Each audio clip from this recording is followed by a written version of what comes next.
Bo, it's so great to have you on the podcast. I haven't seen you in a few years.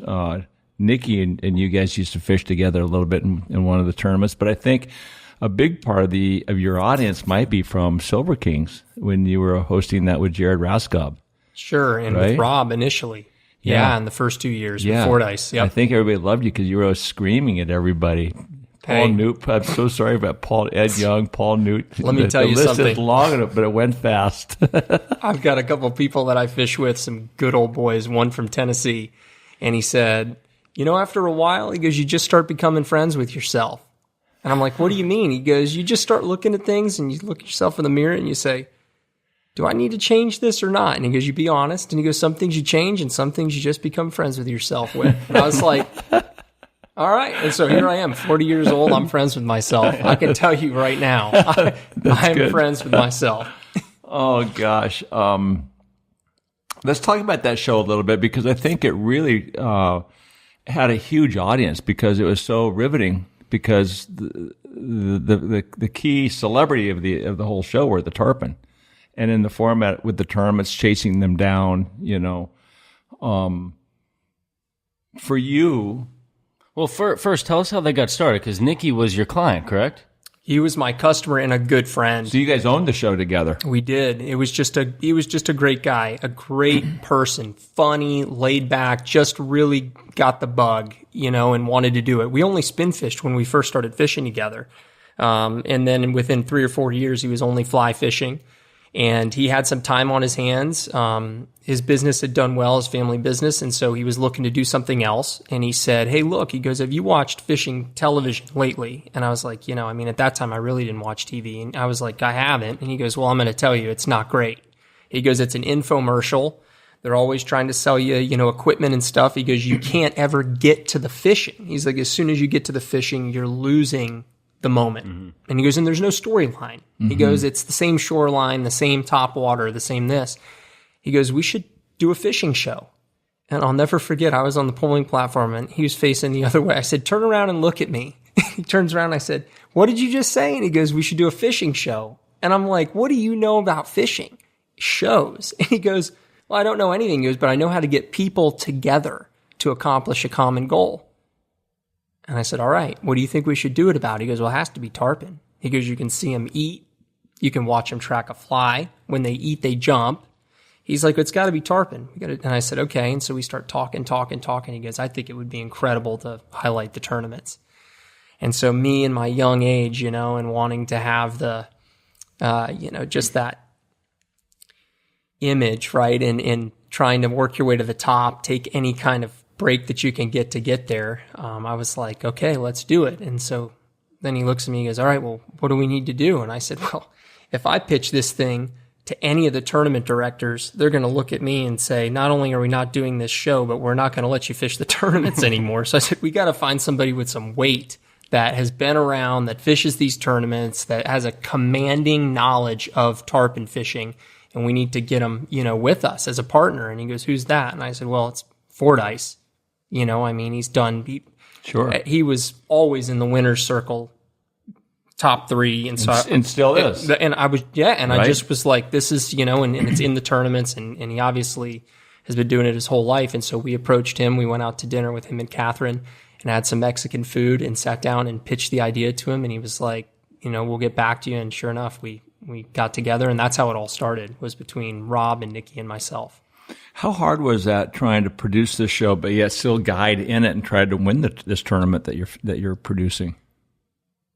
I hadn't done well in the tarpon tournaments in the first place. I'd gotten second place to Rob in the Golden Fly with Paul Newt. I'd won the 16-pound division in the Holly, but I hadn't done well. Like second place was a big deal for me, right? Paul and I we were elated. In the Golden Fly, coming second to Rob, especially. You felt like you won, even though you got second. But I hadn't done well. So for me, it was like, I don't even know how to explain it, right? The tarpon tournaments, you're already on this platform. You're already under extreme stress. And then all of a sudden, somehow you can make it even more stressful. I know. Like, how is that even possible, right? Well, you did it and won. Well, I was just an angler. I was not the producer. But still there's a camera on you, and you're trying to pay attention and focus and not get distracted, and you don't want your ego to get in the way and see, okay, now I got a camera, I'm going to show this camera how fast I can catch this tarpon. You break it off and you lose the tournament. How big of a fool are you going to look then? You know, so in that aspect, for sure. Yeah. But did that TV show really kickstart your career? Like, did it give you a lot more clients? I'm going to tell you guys something that I haven't told many people because it's funny in a way. So I already had the book that I could ever have, right? The best book. I already had great customers. I was already fishing nonstop. I was doing probably 275 days a year just because I'd been guiding for a long time, right? Like, I'll never forget, one of the guides told me it takes like 8 years to really get your foot in the door and get a good book. Well, I'd been going 8 years and I had a great book. But when the show was just in the infant stages, we'd filmed a pilot. I went online. This was when the internet was just kind of getting going, and I typed in Captain Rob Fordyce, Voodoo Daddy. Couldn't find a phone number. Couldn't find an email address. I couldn't find any way to contact Rob. So I was like, if Rob and I are on this show and nobody can contact him, because obviously you know how it is, right? Sure. I would be the same way. It's like he doesn't want his information out there. He only wants people reaching him through the avenues that he can direct. Mm-hmm. Somebody calls him and says, hey, Rob, I got a really good guy that wants to fish with you. Would you mind if I introduced him to you, right? He doesn't want all these random people calls. Reaching out to him. Right. So I'm like, I need to make sure that I am very accessible. So I get a hold of Paul. Paul was in the internet advertising. He introduces me to one of his guys, and I get him to build me out a website that was going to get me there. As soon as they typed in my name, it was like, boom, it was going to be me. And then I started to figure out, who am I going to get to work for me? So I saved up a couple bucks, bought a boat for $9,000, an old Grand Slam, Silver King with an old 92 stroke. Met a kid that was going to college in Jacksonville. He got his captain's license. He came down and started working for me. And so it wasn't myself that was necessarily put on the map, which it did, right? It did put me on the map as far as giving me a platform of people that I'd never met before. Totally, it did. But it gave me the ability to bring in another guy and basically have an additional income, all because I knew that whenever people saw the show that they were going to be searching just to get information, whether the overflow that people wanted to be with you. And to this day, I still have somebody that works with me, my buddy Bryce, that still is, he's on with me. But sure. I've only been through 3 guys in however many, it's been almost probably 14 years now. Is that like ex-wives? I mean, well, it's better. It's better than that because they're always bringing money in. It's not costing you anything. So was that kid that you bought the Silver King for? Was he a good guide? Well, they all start out the same. They all start out loving to fish, knowing the knots and knowing the flies and all that kind of stuff, but not knowing anything about the area. Yeah, but that was my question. I mean, does that make you look bad if he can't perform? You always have to make sure that the guys that you set them up with are guys that are on the same level. And here's what I would always tell people, and I still tell them to this day whenever I try to get them connected with somebody, right? I say, look, when I started 20-something years ago, and I was clueless, and all I had was a passion, a boat, a push-pole, that's all you have, right? But you're passionate, and you ride around, and you look, and you study, and you do that. Do you know that today, those are the same guys that I fish with for the most part? You learn with each other. You build a relationship with each other. So the guys that were working with me were not worthless. They were not totally clueless. They weren't slapdicks. They were just new. They were just new, but they had it in here. They had it inside to want it. And so what would you do? You'd be brutally honest. This is what I would say. You're going to call me 2 weeks before you want to fish during tarpon season. Your chances of finding a great guide are slim to none. Just going to be totally honest with you, because the guides that are really good have a group of people that they've been fishing with for however many years, and it's going to be tough. It's going to be tough unless there's a last minute cancellation, somebody gets sick, whatever it is, right? And I would say you have 2 options. One is you can find a guide that's one of these, guides that maybe is a little bit more cranky, whatever. They have the knowledge, but they don't have the passion anymore. Generic guide out of a big marina somewhere. Whatever. Yeah. You got it. Or, and the guy's going to fish you 7-3. Or you can fish with this younger kid who doesn't have 10% of the knowledge that this other guy has, but that's going to love to be out there. It is going to laugh, is going to go the extra mile, and is going to fish you hard. And I would tell him the truth, right? Because honesty is the best policy, and expectations are the most important thing to manage. Whenever I was first guiding out, I always ask people, what are your expectations? Well, we want to catch a lot of fish. Well, if we go in downtown Bonefish, we're not going to catch a lot of fish. That's not what it is, unless we stake up and throw shrimp out. But if we're going to fly fish, we need to go do something else if that's your expectation. And some of these guys were amazing. I don't care if I catch a fish. All I want to do is see the fish and get the shots and be taught. And those are the guys where you're like, those are the same type of customers that big elk hunters want to take into the high country. It's like, dude, you know how hard it is to kill a bull elk with a bow and arrow? But that guy that wants to hear the bugles and be in the game and camp out and see the stars, those are the guys you want to hang with, because there's a good chance, because if you have 90% heart, you're going to have a good chance of finding success out there. Same thing on the water. I got a great guy that's an ER doctor in Louisiana and New Orleans. Before he ever did any saltwater fly fishing, he did bow hunting with an elk. And he's the best guy ever. Quiet, stands up there, hyper-focused. Every cast wants to know why it didn't work. Doesn't ever blame you, the fly, the fish, the conditions. Just why. You answer what could I do? Exactly. But to your point, yeah, great guy. Yeah. Great angler. Do your clients come on the boat when they first met you after the show expecting you to yell at them? Would they ever say, hey, do me a favor, don't yell at me? I disagree. I don't remember Bo ever really yelling on the show. It was only Paul. Well, he yelled at Paul pretty good. Yeah, but listen, I want to get to that later in the podcast, because that one episode with you and Paul is my favorite fishing TV show of all time. It was the Great Clear Line Debate. Okay, let's go. Okay, let's talk about right now. To this day, I will get random direct messages out of nowhere, people I've never met before, that will just say, here comes a northbounder.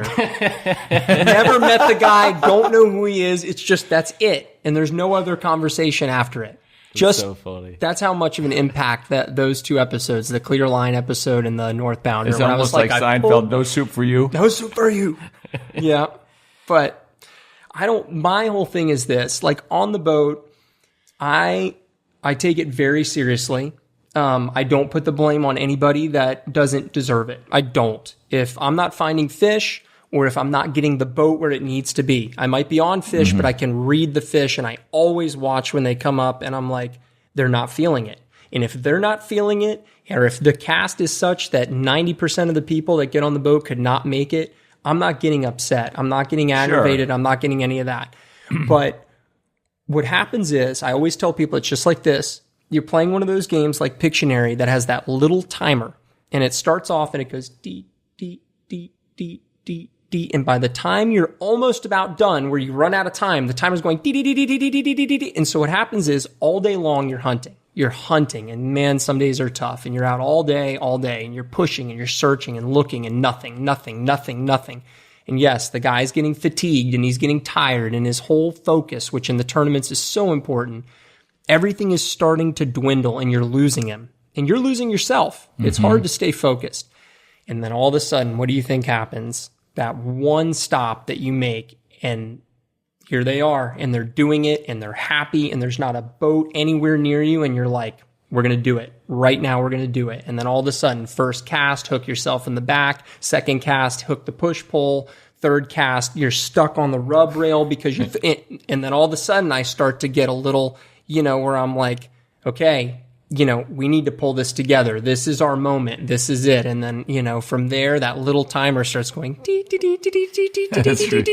it in your head? Yeah, and then I'm just like, what the, and then you start losing it, right, a little bit. And I'm friends with myself, right? The guys that I fish with today, the people that I fish with, and I have the best customer base of anybody I know. These guys are friends, like family, like people that they hug you and they tell you, I love you. at the end of fishing together, at the end of 10 out of 14 days, right? I just finished. They love you for who you are. And they'll turn around and tell you, one of the guys told me, he turned around, he told me, he goes, 20 years ago, I would have ran off this platform and strangled you. And I said, you're making an assumption that you don't realize. And he goes, what's that? And I said, I'm a lot smaller than you. I would jump off this platform and I would swim away from this boat, knowing there's bull sharks and everything else here faster than I would allow you to reach from the deck to the polling platform. I would escape you.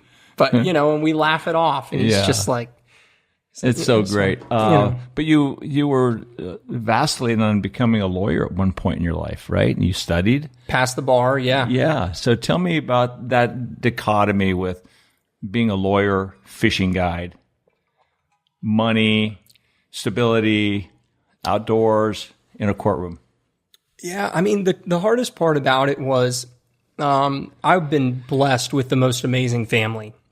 And my father called me up and he just said in 2008, it was right when the financial crisis happened. He goes, I've got your brother in school. Your sister's going to be in school. She's going to get married. I need to know if you're going to do any more education. Because my dad always told me, he goes, my father gave me the ability to go to school. And he goes, and if you want to go, I want you to be able to go without worrying about what it's going to cost.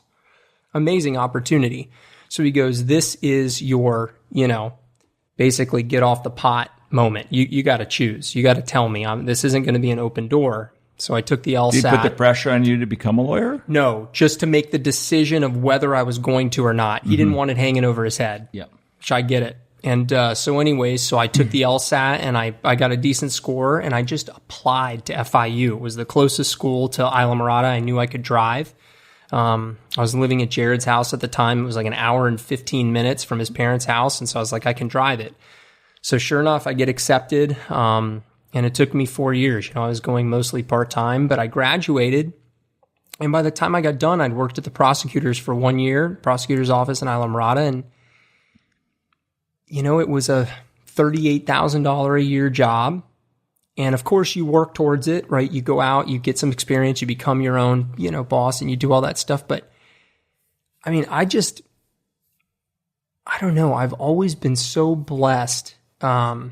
Just some incredible breaks, right? I bought my house in Islamorada for $125,000 in 2010. It's the cheapest house that's probably been sold in downtown Islamorada. I don't even know in how long, maybe since the 80s or something like that, right? It just happened, fell in my lap, right? And then, things happen, right? Where all of a sudden these big decisions that cost a lot of money, all of a sudden it's like, little things happen and they work to your favor. So I was always able to say to myself, okay, I'll give this another year. I'll keep guiding for another year, right? And then when I graduated, Nikki came up to me and asked me about doing the television show. So then that started to take off. So I was like, okay, I'll do this. And then once I got done with the show, then I was like, wow, the business is really doing well. I can afford to continue to fish. And then I had 2 different times where I had people where I was going to leave fishing to go practice law, literally in stone. Everything was set up, had living arrangements, everything. And then 2 to 3 weeks before, the deal changed. You're supposed to be working with them on a contingency fee. You're supposed to make, a certain percentage of their 30%. And then all of a sudden it's like, well, the partners think that, you should just be on a salary to start. And you're like, well, that was never our agreement. Mm-hmm. So things happened that prevented me from leaving fishing. Every time I tried to leave, it didn't feel right. And so now here I am today, and I have to tell you, I don't know if I want my son doing it because of, all the changes that I've seen, but I will tell you that it has been the most rewarding life pursuit. It's the people that I've met, the things that I've experienced with these people on the water, just what fish can do to somebody. The hugs, the tears. What's the most impactful thing you've seen this environment do to somebody, one of your friends or a client? If there's something that stands out.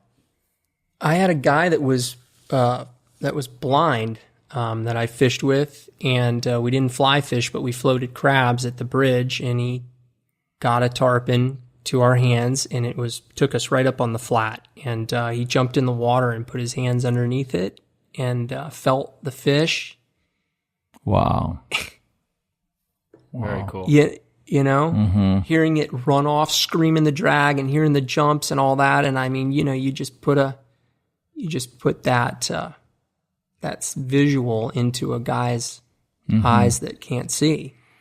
So it's moments like that, right? And people are always going through really hard stuff in life that you don't know about, right? Like, you ever have like people on the road that, you know, they're just like, God, you know, you just get upset, right? And you're like, what's this guy's problem? Everybody's battling things in life, right? And the one hard thing that was part of the show is that you always have a microphone on and it's always running.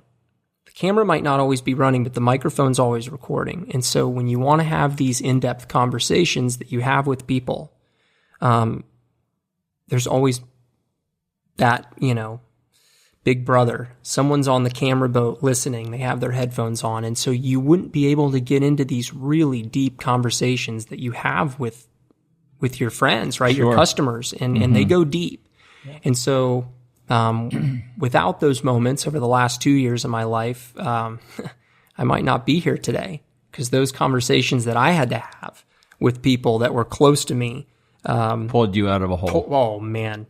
Yeah. My family, they were tremendous, but my customers that are my family, the ones that I choose to fish with, oh man, they had both arms, right? Lifting me up. I felt like, you know, I had a lot of weight and they made me feel weightless. So, well, you know, I think Flip said that best. He said, you know, more things are said on a 16-foot boat than are said in church. In a confessional. Confessional, right. Isn't that right? I believe it. Yeah. So, we were going to do this podcast maybe a couple years ago, and you were in that dark spot, and you couldn't get out of it, and you finally did.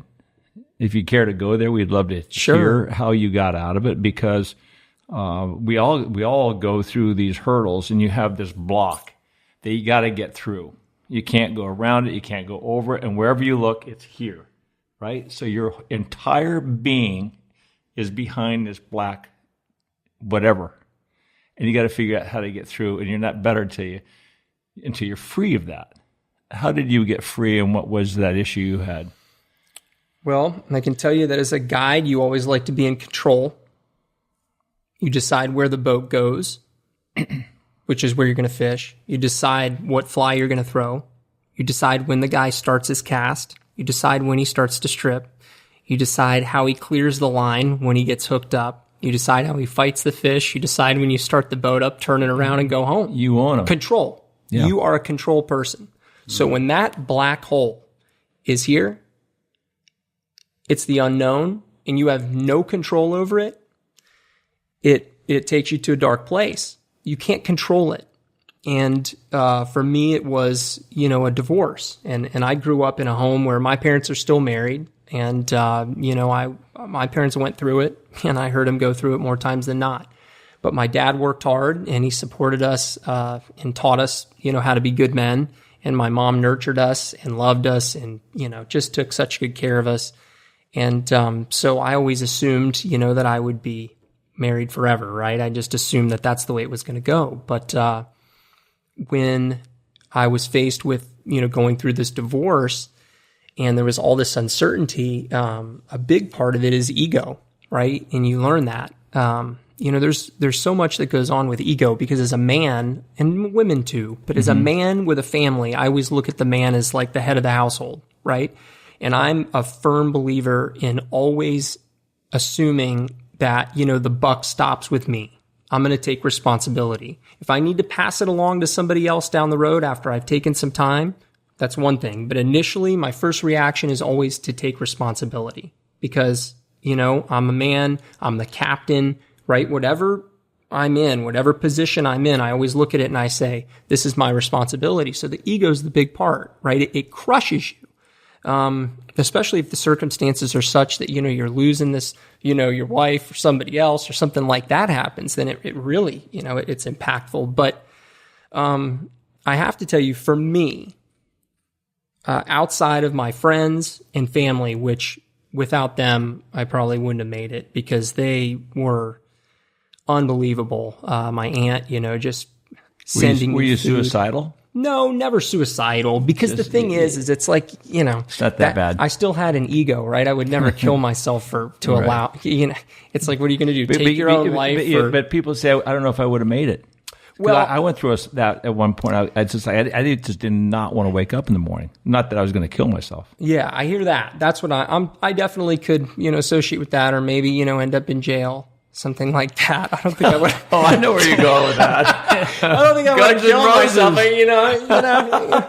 But, Do something other. But my son, at 5, that's the one thing I did get out of it. My son, and we'll talk about him. But as far as getting through it, I have to say that besides friends and family, I was raised in a house where we went to church every Sunday, right? And everybody has a different take on religion, but from a young age, my dad would always tell me about Pascal's theory of God. And I'd be like, Pascal's theory, and he'd say, look, he said, basically what it means is it doesn't cost you anything to believe. He said, if you believe and there is a God, he goes, you go through your life, you act like a good person, you believe, you try to do the right thing, you go to church. He's like, you walk the line, and he goes, hey, you die, you go to heaven if it's all real. And he goes, versus the other side, where if you don't believe and it is real, Sure. then you have the consequence of what's going to lie ahead, which is, not eternal life, whatever that is, right? Whether it's hell or whatever it is, right? Everybody has a different thought on it. So my dad was always just like, I'm a gambling man and I'll take the odds. I'd rather believe and go. And that was, his kind of funny way of saying, we're going to all go to church. And so, when you go through life, if you live long enough, you're going to suffer. Mm-hmm. It doesn't matter, right? I've had a tremendous amount of suffering in my life for being 40, right? My brother died when he was 28. I was 30. I had a bunch of friends when I was younger die that I surfed with, just freak accidents surfing, one in a car accident. I had this situation with the divorce happen, so these big moments, right? Mm-hmm. Things that really get you. And what I've noticed in life is that, you can't be humbled when you're not on your knees. If you're standing on your own 2 feet, especially if you're puffed out, your chest is puffed out, and you're feeling good, you cannot be humbled. And to me, from just the journey and from believing my faith, in God, suffering is like you're a gem, right? You're a diamond. And, you're not shiny anymore. And so they put you in one of the machines at the jeweler, right? And it takes that diamond and it bounces it around in there. It's getting flung all over the place. But you know what? When it comes out, it's shiny. And so when you suffer, right, it's God's way of saying, hey, look, I'm not going to give up on you. You got to change. Mm-hmm. And when you're on your knees, when you're humbled, you're on your knees, you can ask for the help that you need to get there. And so that's how my relationship with God over a period of, call it maybe 30 years of my life has always been. All right. When I've needed him, I've gotten on my knees, not because I wanted to get on my knees, but because I was on my knees. Like I was like, I need some help. Right. And now the dynamic has changed, right? It's more of gratitude, right? It's more of like every day, just trying to be grateful, trying to look and just be like, wow, look at how blessed I am. Always thinking about things, not in the terms of luck, or in the terms of way that you earn something or work hard for something, but in the terms of being like, wow, how blessed I am to be here, to live the life that I live, to chase these fish, to have my son. Right. Do you remember the moment when all of a sudden that black mass was no longer in front of you? You had moved it to the side. I remember it like you wouldn't believe. It was a defining moment. Right. Defining. I mean, this is super personal, but it is what it is, and it helps people. It was at 1:00 in the morning. I was totally sober. And it was one of the worst nights that I had through the whole thing. And I was naked because I sleep that way. And I was on my knees at the side of my bed crying. And I just said, God, you got to take this from me. I can't do this anymore. I cannot do this anymore. I'm tapping out. You got to take this from me. And from that night on, it just got easier and easier. Every day. The craziest thing I've ever experienced in my life. I was tapping out because it was so overwhelming. Did you feel anything lift from you at 1 a.m. out of your being? I was able to go back to sleep. That's all I was able to do. So it was your way of surrendering. I totally surrendered. Yeah. But after I'd already been for an endoscopy, because I'd had, my stomach was killing me. I'd been for, a CAT scan on my abdomen because my insides, everything was so destroyed. The trauma, the stress from going through what I went through, right? I was on muscle relaxers for my stomach, right? Because I was having ulcers. I mean, all this because it's a lot, when you have a 3-year-old boy and you're, thrown into this. I mean, look, we all know what it's like to break up with a girlfriend, right? I mean, but when you have a wife and then you go through that dynamic of it, so you're struggling with the trauma of the emotional side, but then you also have this responsibility of raising this young child by yourself while you're in that extremely traumatic state of mind. And so it's like you just don't know how you're going to make it. Right. Was there any sort of conversation with him as to what he was being a witness to? His mom and dad breaking up and a whole new life was evolving? So fortunately for him, I mean, it was all done behind closed doors, but then all of a sudden he's there at the house and mom's not there, right? And it's like, where's mom and all that kind of stuff. And and all you can tell him is, and I told him this, and I mean, we had plenty of times where we hugged and cried. I mean, at 3 years old, right? Both of us, I'm here 38 or 37 and he's, 3. And I would just hug him and we'd cry together. And I would tell him, I say, Brooks, this isn't going to be easy for either of us. I said, but I want you to know that I'll always be here for you. You and I together, we might not be able to stand alone, but together, if we stand together, we'll beat this. Nice. We'll get through the other side. And I always let him know that. Together, we can conquer this. And he helped me just as much as anybody else did. At 3 years old, he helped me just as much as anybody. So that's beautiful. What does he love to fish? What kind of times do you have on the water with him? He's got more time than my customers. I mean, perfect. He loves to fish, but you got to have a strong snack game. I mean, if you're not breaking out things he's not allowed to eat at home, like Gatorades or Powerades or juice boxes, and like things like what does he like to eat on the boat? I mean, any kind of cookie or chocolate or anything, right? If you don't have a strong snack game, you lose him in a couple hours. Yeah. But if you have a strong snack game, he'll go the distance. Yeah. Let's go back to your early years in the Keys. How did you get here, and what did you first see when you were talking about waiting for bonefish all those years? So I was very fortunate that my dad had made, I think, one trip total. My dad had made to Disney World.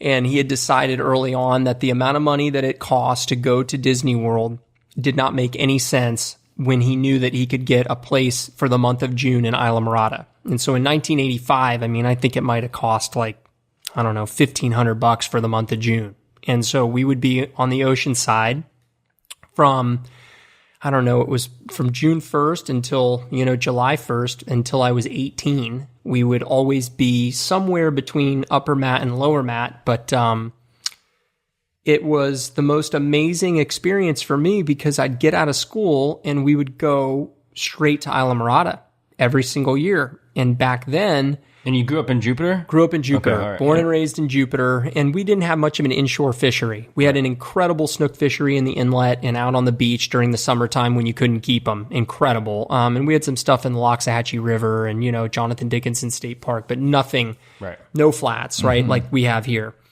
And so I would watch my dad walking up and down the shorelines, cussing, slapping a fly rod. He was just always in pursuit of these fish, and all you would see were their tails, right?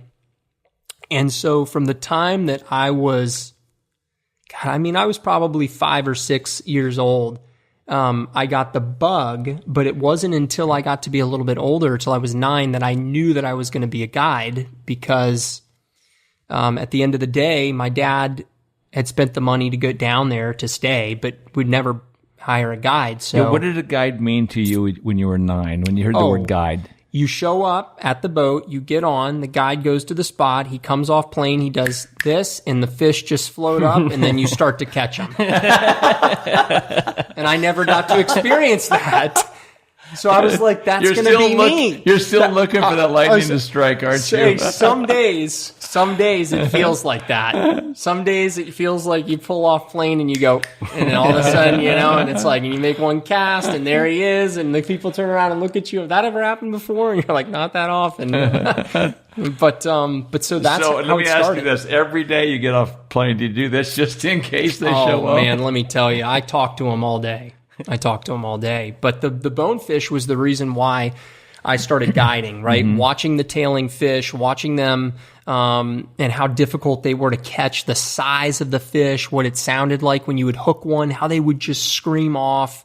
It was so much more delicate, the presentation, so much more tricky, than I felt like a lot of the other fishing that we did was, because they just did not allow you to get away with much, even back then. Those big fish, you'd see a lot of them, but you wouldn't catch a lot of them. And so I fell in love with bonefishing in Islamorada. The only reason why I became a guide in Islamorada was because of the giant bonefish that we had in downtown. And I knew that at sunset I could launch the boat at 6:30 in the evening, because I was working at a job on a big piece of property, just painting chairs and sanding decks and putting up Christmas decorations and taking them down. And, so I knew I could put the boat in at 6:30 and idle somewhere for 5 minutes and get 20 shots before sunset at fish over 10 pounds. That's paradise right there. It was unreal, and be alone doing it. There were only a couple guys that were out there doing it, like Swerdlow, with whoever was his guide. And, Right. other than that, it was like, and you'd see Carl, Hyacinth out every once in a while, but otherwise it was like pretty quiet at sunset. Yeah, did you know who like Timmy Klein and Harry Spear and Steve Huff were at the time? Well, I'd studied enough to know Huff, of course. And Flip, I read a lot of his work, that just really drove me to want to guide even more. But Timmy, because I loved to bonefish, right? You'd go and look and his name was on the trophy 6 times already before I'd even fished it once, right? So Timmy was always somebody that I admired and looked up to because of his bonefish prowess. And then he ended up being my next door neighbor for a year. And I caught his son, James, his biggest bonefish probably to date. Did you? That him and I went out and sight fished, Cool. together on a shrimp. So that came full circle, which was cool. But But you waited for a long time without a boat. I didn't chasing catch bonefish. Yeah, and even when I had a boat, I didn't catch a bonefish on a boat until I was 19. 19 years old. So 19 years of being in the Keys and 14 of those years waiting. Wow. Where does Jay Grant fit into all this? Everything. We thought Jay Grant was an angel. End of story. Like, if I didn't have him contact me 4 or 5 years ago because he was down at the angling company and Nathaniel ran into him and said, you got to call Bo, and he called me, I would think that he was an angel. So we rented this house. It was a 3-story house, the last house on Bale Beach in Lower Matacumbe. Right before you reach the beach, there's a 3-story house that has a pool on the second floor on the inside. And it was this great little spot. And back then the bonefish would come all up and down that beach, big ones. And my dad went out of town in the morning, and I would always be upset when he would leave because that meant that I couldn't use the boat and I was stuck at the house, right? And I love to be able to just go out and look around and do different things. And even when I would go out, I would just anchor my boat on a shoreline and walk, right? I'd just go to a different place that was too far away for me to get to. And but he would always have to be with me. So that day, the night before, he takes me down. He's like, I'm going to let you use the boat, but you have to stay in VHF radio range. Your mom has to be able to push the button and you have to answer. I don't care where you are. Keep the clicker, keep it on your belt. Keep the little clip there. So he walks me down, shows me how to, trim everything. I already knew it all for the most part, but he was like walking me through it. And so it was like Christmas. I did not sleep that night. Did not sleep at all.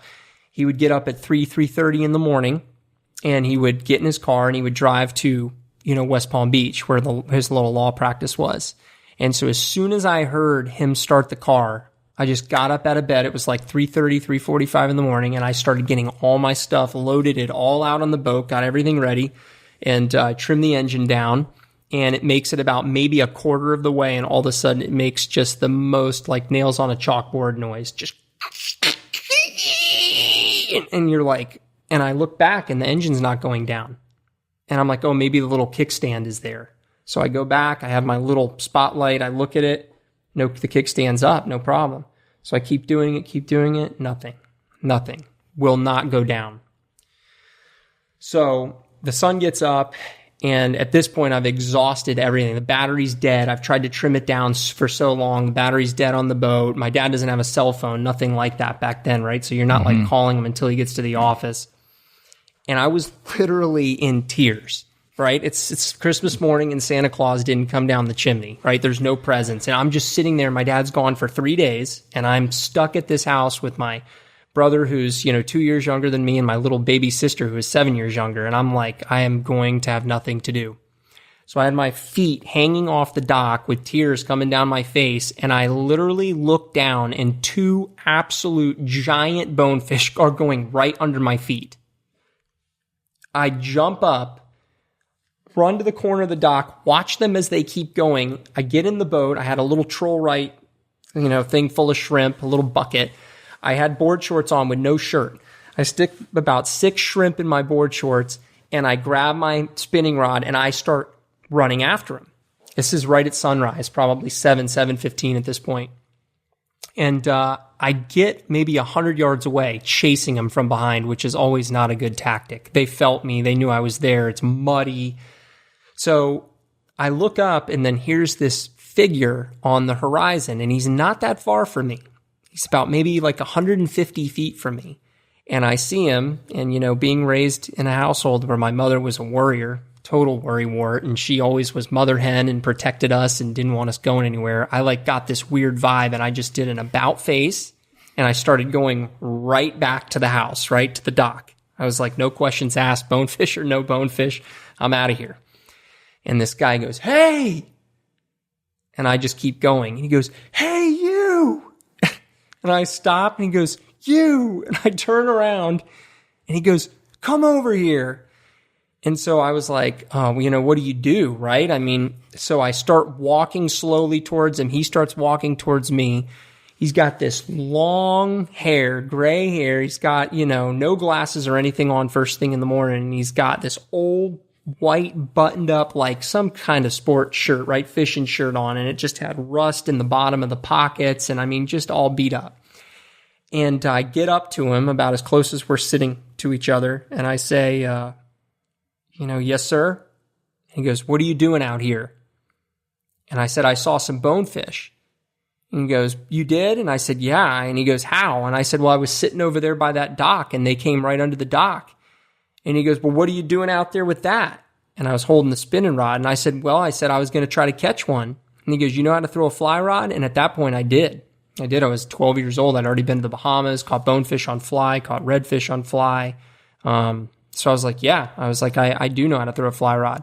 So he opens his little pocket and he dives into that rusted, nasty shirt, takes out this little crab pattern, which we ended up winning one of the tournaments on, the fall fly, his design, right? Not the exact fly, yeah, right, but that design, that pattern. And he grabs it, puts it in my hand, and just takes my hand and closes it up. And he goes, be out here tomorrow at the same time. Right when he closes my hand, there is this blood-curdling scream from 150 yards behind my back. It's my mom on the 3rd floor of the house. Get out of there! Get away from him! Going nuts. She was so bent out that I was, talking to this stranger, right? What have I taught you? She's screaming at me the whole way back to the dock, okay? And I just told her, I said, look, the guy was a nice guy. He gave me this, I don't care what he's giving you. You don't ever be out there with people you don't know. He could have taken you. I'm asleep. I've got your brother and your sister. She's giving me the whole bit.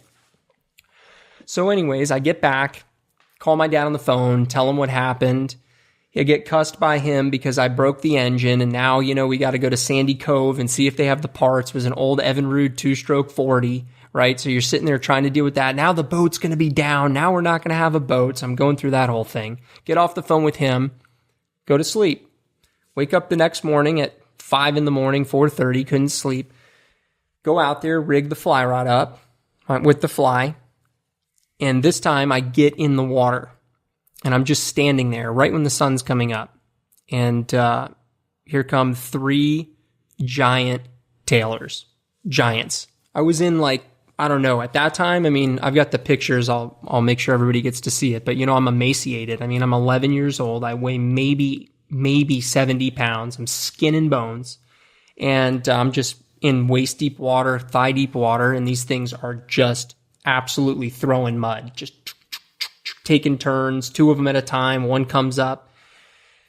And I pick that fly rod up and I lay probably 30 feet of a funnel cake on top of these fish. Just a full 3 circles. I was so nutted up, right? And they blow out and they go out a little bit deeper and they disappear. And I'm sitting there, and when I tell you I have to remember this for the people I fish with, for their benefit, my heart was beating so hard that I could feel it like exiting my chest somehow, like it was elevating my skin. I could feel how hard it was beating. And so I'm trying to breathe, and I look back up and these things are coming. The sun is right in my eyes. It's just starting to come up and they're coming straight back in from the sun. And I pick that thing up and I just make like the lousiest little roll cast out. It lands. Everybody disappears. Not a fish. And I just strip one time. This thing hits it so hard.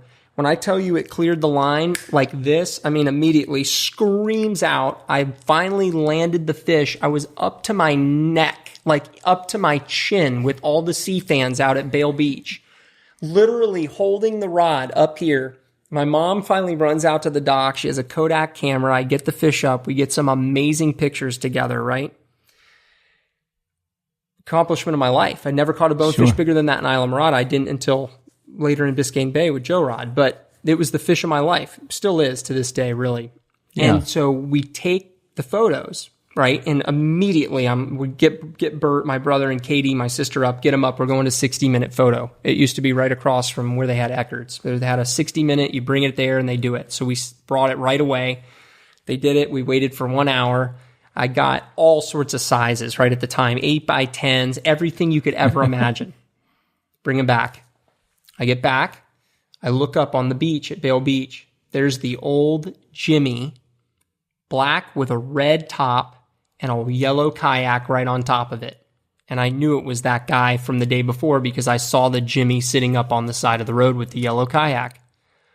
So I didn't even tell my mom. I get all those photos and I don't go in the water. This time I just run the beach, sprinting the beach, and he's out there waiting. I get to that beach and I'm like, hey, and he looks back and I'm like, like what he did to me. I'm like, yeah, you. And he's looking at me. That's awesome. And he's looking at me like, well, probably didn't even remember. And so he walks in and I meet him halfway and I never will forget. I had the 8x10 was the first one. And I took that thing out and showed it to him and he looked at it and he goes, that's an unbelievable fish. And I said, yeah. I said, I caught it this morning. And he goes, what? And I said, yeah, on that fly you gave me. And he goes, you got to be kidding me. So my dad comes into town, right? And I tell my dad the story. We invite him in to have dinner with us, and we start hiring him to take us all around Islamorada to show us where we can bonefish by foot. Everything was by foot. So all you needed was a car and the willingness to get a trespassing, sentence or conviction if you got caught, because we did go through some of those big multi-million-dollar properties on the ocean side, but he had these sneaky little tunnels where you could go through an undeveloped section and drop right out in front of somebody's seawall. And his name was Jay Grant. Yeah. And so for our audience, that people that are listening, we had him on our podcast. He's got I don't know how many permit, 250 permit on fly waiting in and out of his kayak. Yes. Superstar dude. And he was doing it back then. Mm-hmm. But he took us around and bonefished. He called us the Killer Bees because it was Bo, Bert, and Billy, myself, my brother, and my dad. Mm-hmm. And he was an angel, I mean, he sat me down in his car. He had a steering wheel vise that had a clamp, this old rusty thing. And he would just tie his flies for Chittum's when Chittum had the fly shop. Sure. He would tie them for him. And so he sat there, taught me how to tie that pattern over and over and over again. And taught me about how the fish moved on the tide. And my dad and I would go out there and wade with him. And we would be like, he's like, okay, here they come. And he'd point them out. And then he'd be like, are you going to take the shot? And we'd be like, we don't see anything. And he's like, you got to go. And then he would just grab the rod out of your hand and just, and my dad and I, our minds would just be blown, right? We're like, how does this guy see these fish? So long story short, that was my first introduction to Jay Grant, and it had arguably one of the biggest impacts on my life, because at that point I absolutely knew that I was going to do nothing but chase those big bonefish as long as I could. I knew if I went and, you talk about the decision to practice law or the decision to guide, I knew that if I practiced law, that I was going to be pushing that to the side, right, for a long time. I knew it at the end of the day when I got done with law school. I was like, yeah, I won't be able to do this, right? I'm going to have to put in 70-hour, 80-hour weeks. I'm going to be working to try to become a partner. You know what it's like. It's nothing like that comes easy. You got to put the time in. And I said, well, the only way I'm going to get to do this every day is if I am a guide, right? If I do it every day, if I'm the one pushing the boat. And so the flip side is you're not the one getting to cast at them, but at the end of the day, after you've guided for so long, you realize once you catch one that you don't really care to cast at them anymore. It's fun. It's fun to take a rod out of somebody's hand when they want you to show them something and have a fish show up and have it all come together and hook them and jump them off or whatever it is. It's fun. But at the end of the day, the feeling that your people that you fish with, the feeling that they get when you have a conversion, when everything comes together, is so much greater than any feeling that you would get as the guide. It changes. It takes a while to get there, but eventually it does. Like, I'm an older guy now, and I love watching Nicky catch fish. I like it, but I love it. And when his son gets the young wingman, I can't imagine what that's going to be like. Yeah, I mean, I'm to the point now where I like to pull you, because I don't know when it's going to be your last target. You can't think like so that. I'm telling He's you. so honest. Oh my goodness. Did you almost cry the other day when I caught that big one? I was crying. No, you weren't. No, I wasn't. Still great. No, but I mean, even being the guide, you're hunting. Essentially, you're hunting more than the angler is. I mean, you're involved. You're taking him in down that rabbit hole. It's different than, I think it's totally different than being an offshore captain where you go to a spot and you anchor up and you're catching yellowtails and you know that there's fish. I mean, even if you're running birds, right? You still know there's fish there. Right, exactly right. Yeah. Let me ask you, did your bonefish passion change at all after the big fish left, after the big freeze? Are you still seeing some decent bonefish? I will tell you, Andy, the biggest thing is that it breaks your heart. I'm just going to come out and be honest with it. It does break your heart because those are formative years. That was the halcyon years of big bonefish in Islamorada, some of the biggest bonefish in the world, and that was your pet. That was your dog. It was my favorite thing. And the best memories that I have fishing in Islamorada were with Jared Raskob when I think we're 8 years apart. And he was in high school, and I was in my early 20s, and we would fish nonstop. After school, some days he, wouldn't go to school. I mean, if the tides were really good and the sunlight was amazing, especially in the wintertime, he wouldn't go to school. And we would fish together, and I would watch him do things with a fly rod on those big fish that I just didn't even think were possible. Because there's so many people have different ideas of how you feed those big fish, and I would watch him lead those fish with a clear line and have no idea where they were and make these random strips. And I would be like, pick it up, recast. And he would just be like, he'd turn around and be like, shut up, and pop it again. And one time, bink, and clear the line on a giant fish. And if I watched him do it once, I watched him do it probably 50 times. With these fish that were not tailing, you knew they were there, maybe waking possibly? They would tail. They would tip up right. I mean, we'd fish a lot of these flats. You'd fish at half inch. You'd fish at high tide. Yeah. You couldn't even imagine that you'd fish a spot that was 2.5 feet deep and see a tailer.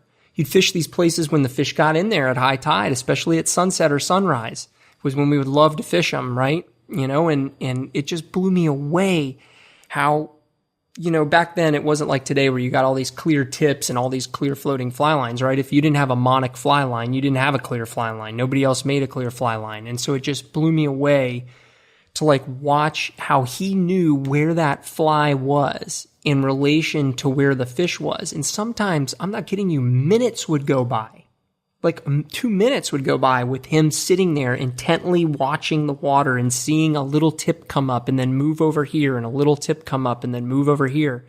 His body was moving, but the fly was not. No, the fish were moving. Right, The but fish, he left the fly but there. He left the fly, and then he would every once in a while he would make a move on it, a hard pop, a hard pop, and stop. And then I would always be like, "You're out of him. Pick it up and go again." And then He might have heard that. He was waiting. You know, also, too, when he was on our podcast, he talked about that spring fly, I think, that he caught that 15-pound fish in. With Mark Richens. Yeah, with Unreal. Mark. I think he knew that these fish were going into a dead end, and they were going to come out and down this little trough.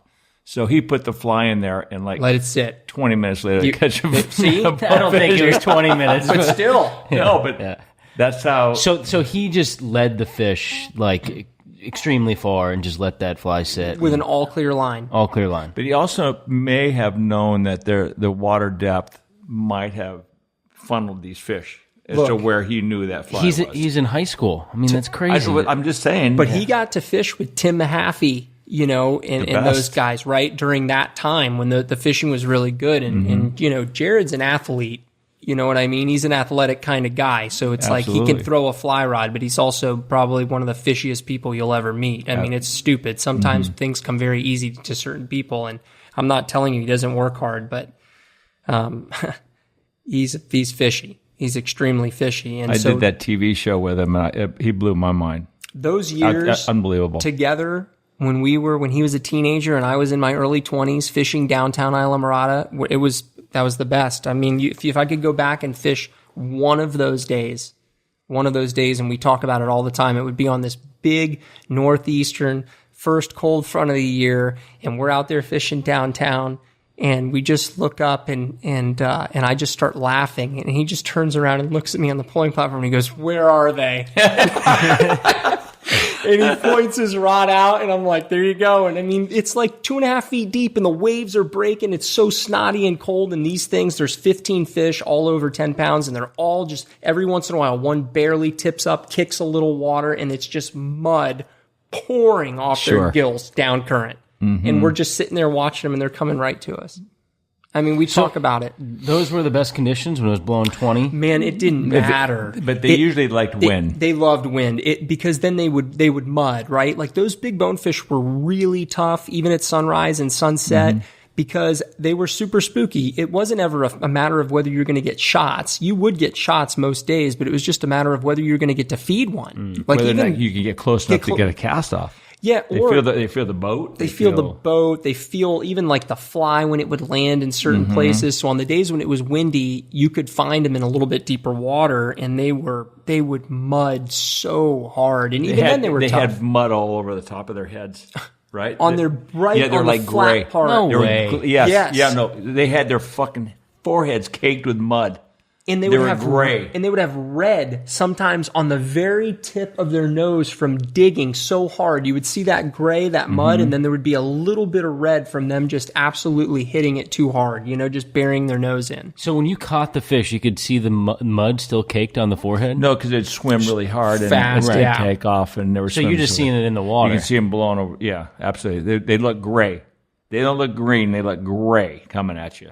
There were times at Shell Key where there would be a single fish mudding that you would totally discount because it was a stingray mud.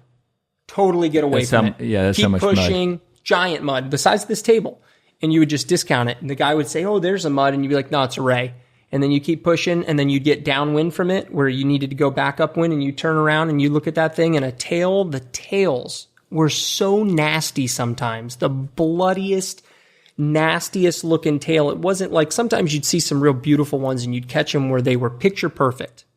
But a lot of times when you would see them, it would be like this tail that had all these little slits in it, and there would just be these little pieces of like, you know, bloody kind of area. Yeah. I mean, they were It's just like old battlefield fish. Yeah. Nasty, just, Hey, did you notice that most of those fish did not like a stripped fly at all? oh man, are you kidding me? Right?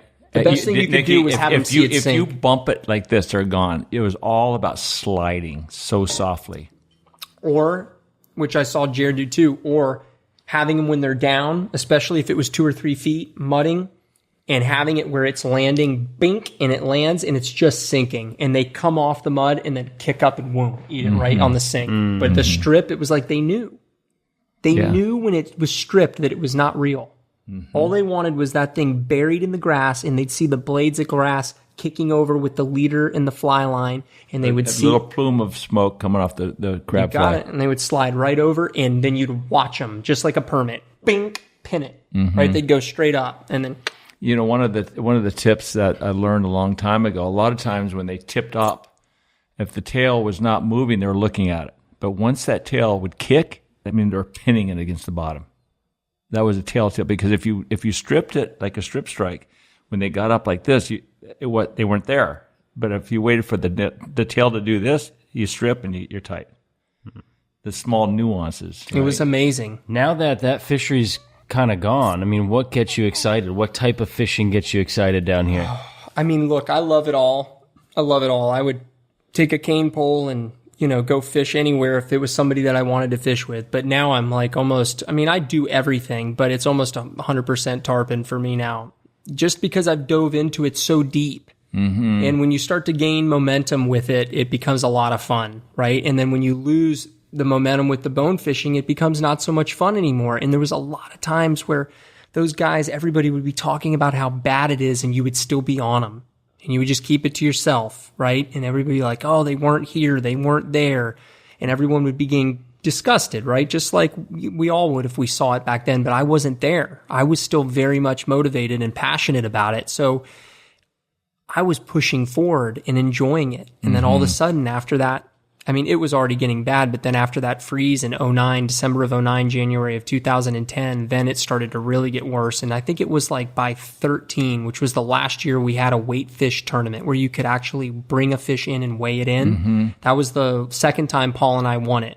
That was it. After that, it was almost like, wow, Islamorada just dropped off. And so just like you gain momentum when you're getting, more interested in something, seeing results, right? Tarpon fishing, you start to see better and better results. You get excited about it. You put more time and energy into it. All of a sudden, you're putting more time and energy into bone fishing, and you're getting worse results. And I'm not talking about catching them. Just finding them. The hunting is the part of it, is the guide. You just would get excited to show up somewhere and be where they were when you thought they were going to be there. And now you're showing up and you're driving around all day, and maybe, I'm talking about 5 or 6, 7 years ago. Maybe, you see, I don't know, maybe you get 3 shots. Yeah, that's when I stopped fishing bonefish. Oh, man. And now there's still a lot of smaller fish now that are around, but as far as those like big, nasty ones that just got your heart thumping and made it worth it to fish, for big bonefish, it just, it's not there. It's you see people gravitate to tarpon and permit, but the real big bonefish, it's almost like a secret club where very few people really understood those big bonefish, because not a lot of places in the world had them. Like Hawaii, I know, has some big bonefish. New Caledonia's got really big fish, giants, like 16-pounders. Jeez. I understand. Some like in the west side of Andros has some big bonefish. We go every year, to Bears Lodge in South Andros. We go for a week. So a bonefish is not a bonefish to another bonefish. No. At all. The big bonefish are another. Oh, it's a different species. It's like these guys who kill 400-inch bull elk. They target those giants. They fish the best ranches in the country. You got special tags. Giants. That's a completely different elk than what we see normally in Colorado. Right. And those big bonefish, I've always said, if I had one more fish to catch, after all the tarpon stuff I've done, I did, see a lot of big bonefish, permit too, it would be a big bonefish waiting. Just like what we were just talking about. I always hear you say that, and it always hits my heart in the best spot, because I feel the same way. Oh my goodness, I would like do when you were that little kid, it was you, the sea breeze, the feeling of the ocean under your feet, the fish coming, and the excitement of just the most simple forms of fishing. I would pray. When I was out there, my heart would be beating so fast when these things would be tailing towards me that I'd be like, please, God, let me catch one of these. It's like, you know what it is? It's almost like before you ever got laid, please God, let me get laid just once. Just once. Just once. I don't care how long it lasts. Just let me hook this one like to Jimmy- see what it feels like. Like Jimmy Hancock says, it won't last long and you won't feel a thing. It's true. But the beauty of what we do here is that tarpon are so resilient and they're so amazing, right? Yeah. Come on. They're special. I mean, anything that you can have just the respect for because of how long they've been around, right? There's just a tremendous amount of respect. And that's another thing with momentum. The better that you get at it, the more that you want to protect it. That's another thing with it, right? It's like Eric and I were talking about this, Eric Erstead that you guys, had on. And, he said, anything that somebody shows you, you're willing to give up. But something that you find, you protect. And it's so true because as you find these little sneaky things and, there's no secrets and everybody knows everything, it's like, well, then why are you sitting in a place and there's not a boat for miles anywhere near you and the fish are all over you? There are times when things line up where you have solitude out there, but it's like you have that momentum. You learn about it. You start to guard it now. You want to protect it, right? You break a lot of those fish off. They come up to the boat. You don't grab them. You're like, all right, whatever. We've had a great day. You fight them a little harder to try to push the limits and see if you can get them to the boat or break them off. You make that decision. We're not going to take a lot of time with this one, right? And so for me, breaking that fish off is not a bad thing. It's not. Look how much you learn from it. When I tell you at the end of the day, when we sit there and it doesn't happen often, but at the end of the day, when you lose count, when those days happen, and you give the guy a hug and you sit down and have a pop off of a flask of rum before you go and drive in, and it doesn't matter. I mean, those are the days you live for. But at the end of the day, what you were talking about with tarpon, it's like, so you have a tremendous amount of respect for them because a lot of them are older than I am, right? I mean, I'm only 40 years old. So you have fish that are out there that are 60, 70-year-old fish. And so you have so much respect for the fish. But then you also watch the fish throughout the year because 12 months a year you can fish tarpon, right? It just depends on whether everything lines up or not. Sure. So you watch them change. I always will tell people the one thing that I learned about the tournaments, which as much as it was tough fishing them, it was a tremendous education. There are seasons within seasons. It's like, yes, you have tarpon season, but throughout the season, every season is broken up into different seasons. And during these tournaments, you would watch where these guys would fish and would win or do well. And every year, the following tournament, on that third week of May, on that first week of June, on that third week of June, where do you think those guys were set up again? And all of a sudden, you're like, wait a second. They're saving. There's seasons within seasons. These fish are traveling these same zones. Why aren't they fishing this Gold Cup spot during the time of the year that they're fishing this in the Golden Fly in May? Fish aren't moving through there. They're not there then. So you learn that kind of stuff, right? And so my point is it all goes back to the respect of the fish. You're on these fish 12 months a year whenever you can, and you're watching them as they're doing these different patterns throughout the year, and you study them. And so by the time you get to the fishing aspect, forget the fact that, you watch them in weird places doing cool things. And, the way that they come up and eat a fly and how they jump and the amount of chaos that ensues after the hook set. Forget all that. Just the respect of stalking the fish for 12 months a year and seeing all of the places that they get into, the sneakiest little spots where it might be 18 inches deep and you've got to hold back out of the water trying to get warmed up in the wintertime, or whether, you're out on the ocean side watching a worm hatch, or whether you're up in a creek somewhere in the mud, or it's just, I have a tremendous amount of respect for the fish. And so for me, just since the bone fishery has changed, and we still have the small ones, but since we don't have those giant big ones downtown anymore, I've almost like tripled down on the tarpon fishing. Yeah. And I love it. Yeah. Let's speak about a little bit about George Woods, who is a good friend of both of ours. Yeah. I met George well before President Bush and I and George fished together. He convinced me to fish a bonefish tournament. That was actually the very last bonefish tournament I ever fished. I tied the flies for you guys. You don't know that. No, you did. Yeah, he came over to my house and said, I need these patterns tied. And they were some crazy looking things, but I tied them for him. Oh my God, he had the best conviction. Oh, we're going to kill him. We're going to get, flip it out there. You're going to go bonk, bonk, bonk. We're going to get a fucking 12-pounder. We're going to go do it again. We're going to get 3 that first day. George was the best salesman on the planet. Yeah, he was an entertainer. Oh my gosh, he was so wonderful. He was a military guy. And when President Bush came to me when he was 80, asking me to help him catch a big tarpon, I thought of George, because every year after the Golden Fly, I hired George to teach me how to bait fish for tarpon. Because I just he was the best at it. I just love catching tarpon, and I wanted to catch it with bait and with plugs and with voodoo shrimp and flies. The better you understood these fish with all forms of tackle, the better you'd be. But aside from that, it's fun. So George and I for years used to fish together, and then we got President Bush together. And when we got that fish, I just really wanted George to have, all the spotlight with President Bush. Oh. And it meant so much to him. And he became a giant overnight. That photograph went viral.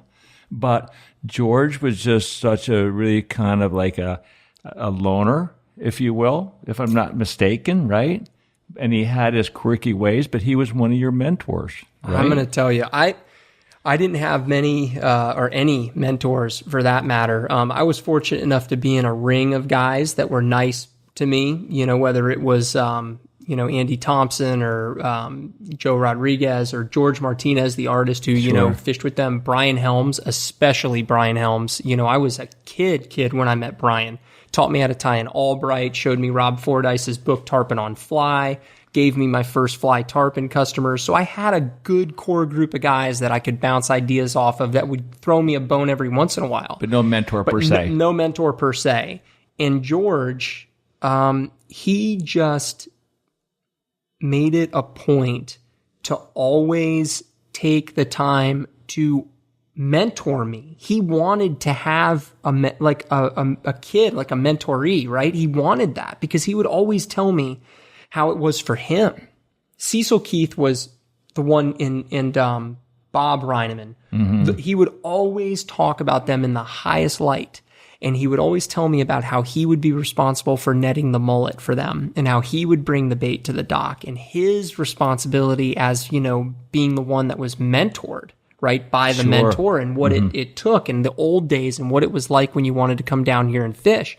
And so it was a lot about respect for George. And he would always tell me, so many times he would say, Bo, don't ever forget. He goes, there's someone before you, there's someone after you, and there's someone where you are right now.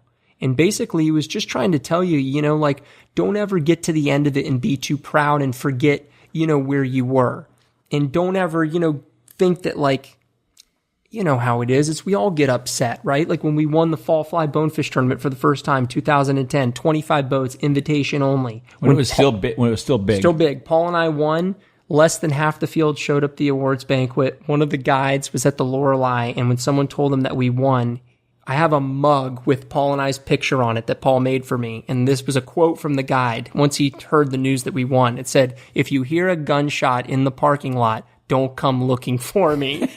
This is a true... I have the mug, from Paul. We got a quote put on it with our picture holding awesome. The trophies.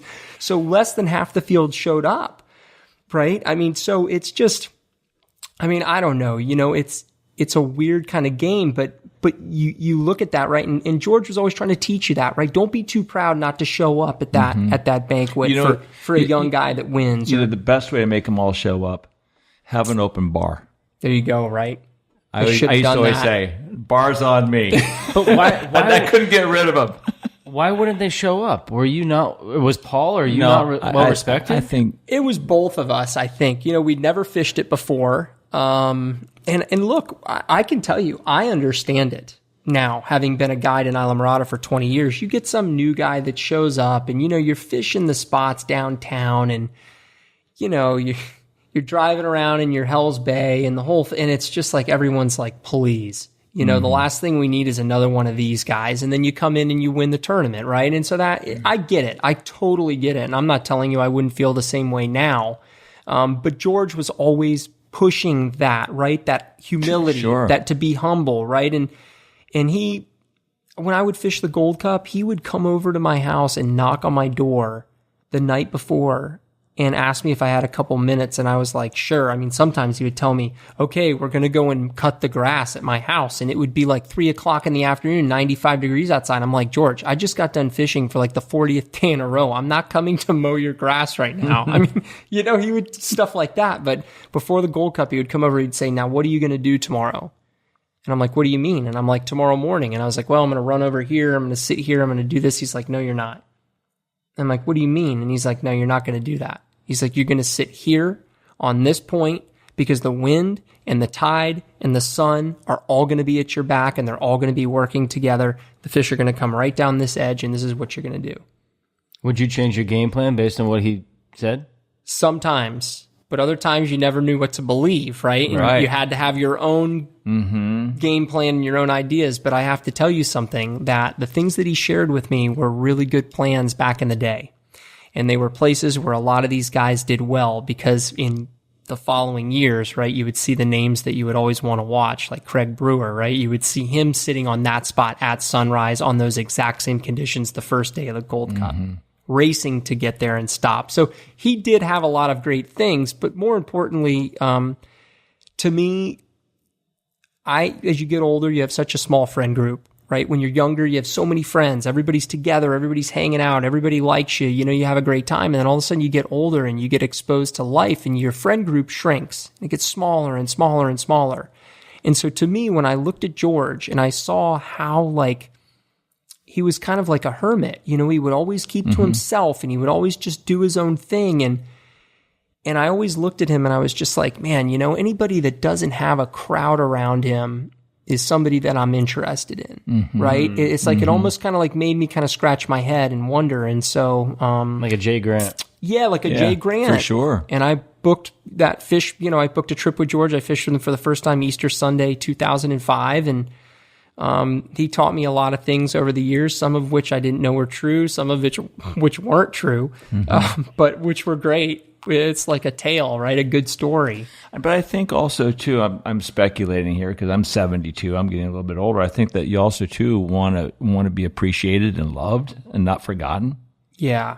And I definitely appreciated him. I invited him to do that. One of the Silver Kings, one of the last shows that we did, I invited him to do with me, you know, and he insisted on throwing this giant black and red fly with these massive bead chain eyes, and we had a great time together, and you know, it was a great memory to share, and you know, but yeah, I can't tell you how much I do appreciate the time that I had with him, because his heart was in the right place and he always wanted to do right by you. You know, if you knew him, if you were one of those people in that tight circle, and you caught him on a good day when he wasn't, you know, a little bit off, we all have those President days. Bush really enjoyed his company. He really did. Yeah. Talking about tarpon fishing, I think a lot of guys early in their careers, they have bridge fishing experiences where you're drifting crabs at night and the tides and the bridges, you know, and the pilings. Did you do much of that?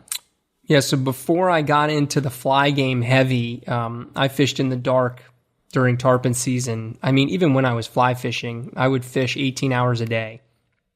I'd fish a full day on fly, and then I'd do an evening trip, at least one, sometimes two, depending on what the tide was. And George helped me with that a lot, funny enough. But I've got an incredible story, one of the funnier ones. You know, my dad took the path of being the lawyer, right? He went and provided for us and, you know, gave us everything we could ever need and some. But I went the path of guiding. And so my dad would vicariously live through me always. And I would call him up and talk to him, you know, with his secretaries. I'd be like, put my dad on the phone. And I'd be out there in Florida Bay somewhere. And I'd be like, you never believe what I just caught. You know, and he'd be like, I'm in a mediation right now. I can't be on the phone with you talking about this. And he'd be like, I'll call you later. So he was always itching to like be doing what I was doing. And so then he would learn from me, right? And he'd be like, well, where should we go? And what should we do? it ended up getting to a point where there were a few times where it was just like a headache, because I'd be like, Dad, you can't beat me out to these spots and do some of this stuff. Like, I mean, I have stealing your spots. It's like, I hate to ever say stealing, because he's my dad. He gave me life. You know what I mean? He provided me with the opportunity to be in the Keys and love to guide and all that kind of stuff. But there was one night where I had these two brothers, and we were out there drifting crabs like we usually would, fishing. Beautiful night, and we hooked up on a big fish, and the thing's screaming off and jumping, and we had it on for a while. And we noticed somebody on the flat that was like up shallow, and all we could see was the polling platform with a spotlight over the engine, and there looked like there was like a lobster trap that was like tangled around their lower unit. And I'm listening as we're just drifting kind of along fighting this fish, and I can hear my uncle Buddy and my dad just like cussing each other and I'm like, and the boys are like, what's going on over there? I said, it's my dad and my uncle. I said, they're tangled all up on a lobster trap up on the flat. And it was, and you got a fish on. It was 3:00 in the morning. Right. And so we're just cruising along fighting our fish. And I was like, don't worry about it. So we get to where the telephone poles are just before the bridge. And, there's a significant clothesline that you could just see with the spotlight. It was a fishing line that was going straight from one telephone pole. They're spaced like 50 feet apart from one to the other. And so I see it, and I told the kids it was at neck high, and we were drifting. We were just about to start the engine and really figure out what hole we were going to go through with the bridge. And so I told them, I said, be careful. There's a fishing line that's stretched out across these pilings. Watch your face as we drift through, keep the rod tip low.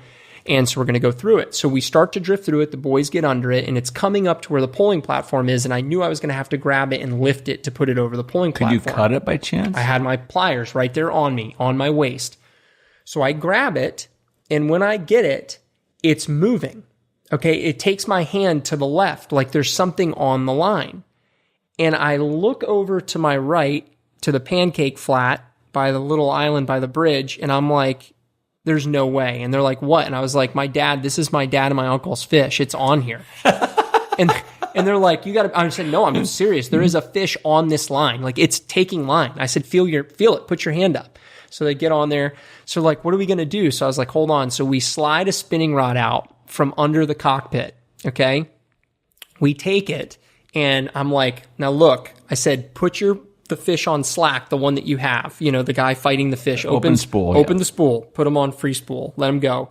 He goes, I grab that line and I cut it right over here, and we just stop and put the boat in gear, boom, start drifting towards it. I tie like a 2-wrap blood knot, just real quick, sure. 2 down through the middle, 2, spit on it, pull it through. Don't even cut the tag ends. Just stick the rod in the other kid's chest, and we're off to the races fighting 2 completely separate fish. You stole your dad's fish.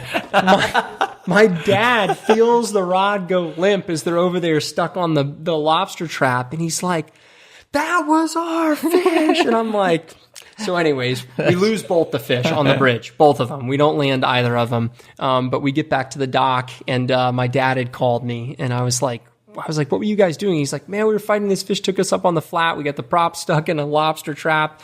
And he's like, and then when the line went limp and I saw the boat over there with the nav lights, he's like, I knew it was you. I knew you caught our fish. And I said, well, we fought him for a little while. Thanks, Dad. That's a great story. I want to talk a little bit about your business, the way you structure like your payments and, how to get on your books. Because, it's really hard for a new customer to get with you and go fishing, right? Sure. I mean, now it's harder than ever because ever since the divorce, I have not given anybody the duties of my son, right? I haven't put them off on anybody else, hired anybody. I take it all myself. So the days when I have him, I'm with him, right? When I take him to school, I'm the one taking him. When I pick him up, I'm the one picking him up.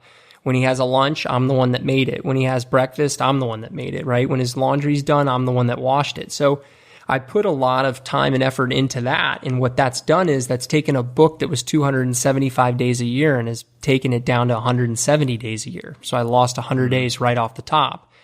And so now it's gotten to a point to where I'm just fishing with a very small core group of guys that are my brothers, my fathers,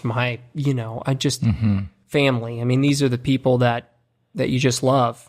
And so I don't have the ability to really take anybody new right now because my book has been almost cut in half. Yeah.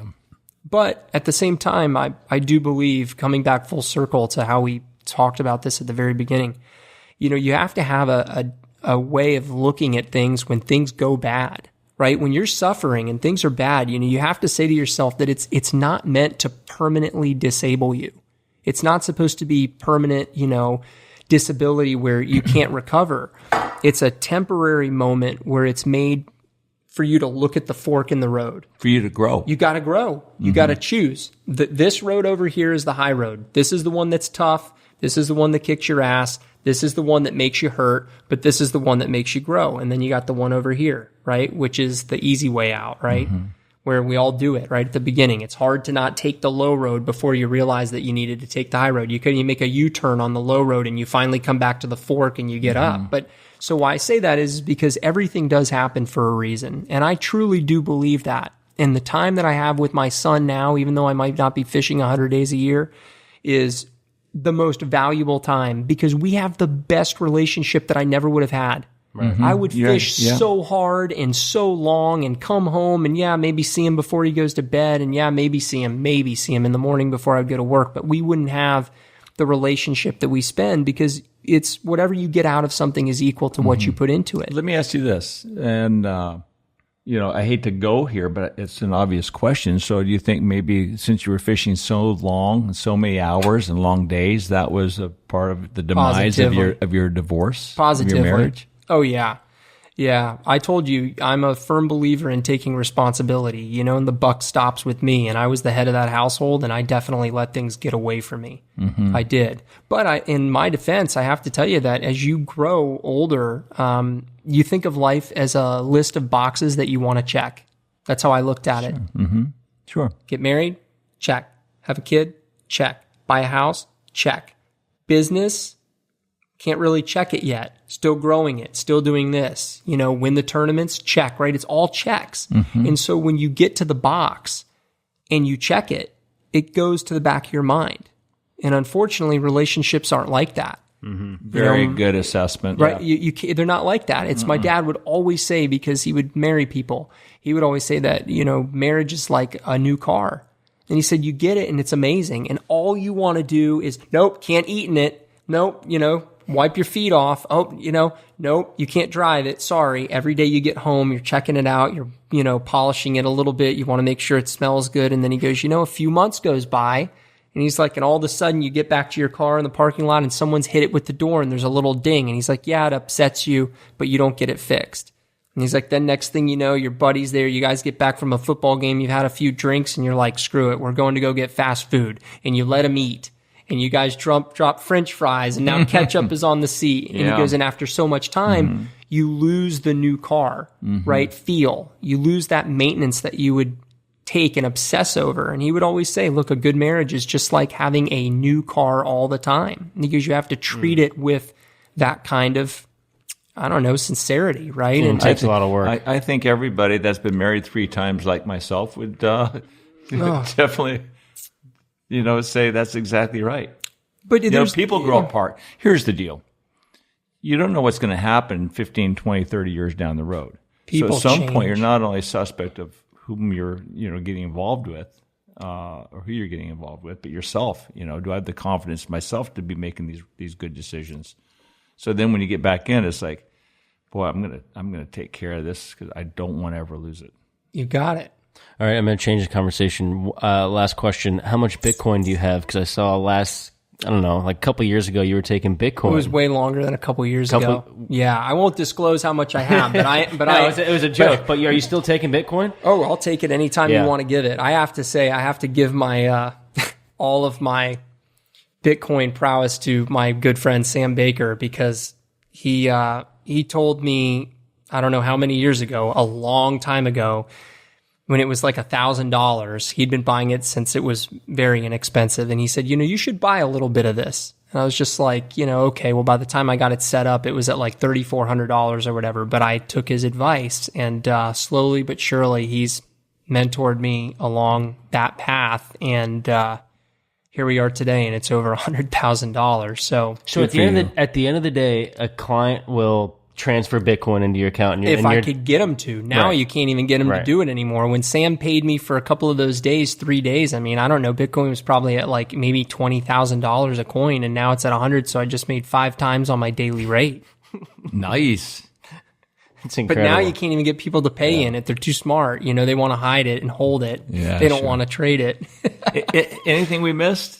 I don't think so. I think that's good. I just want to thank you guys for having me, for telling my story. And, I just want to, let people know, like we said at the beginning, that, I mean, look, times are tough sometimes, and you do have to grab on to the things that are strong around you, right? If your family, your friends, your loved ones, and you have to always realize that the suffering does lead to growth if you look at it the right way, right? And we're all going to suffer, but you become a better person for it. And you have to look at things like, hey, if it's out of my control, if you can't control it, you have to look at it like it's meant to be, right? The things you can control, you control. You do the best you can to change them. If you need to change, change.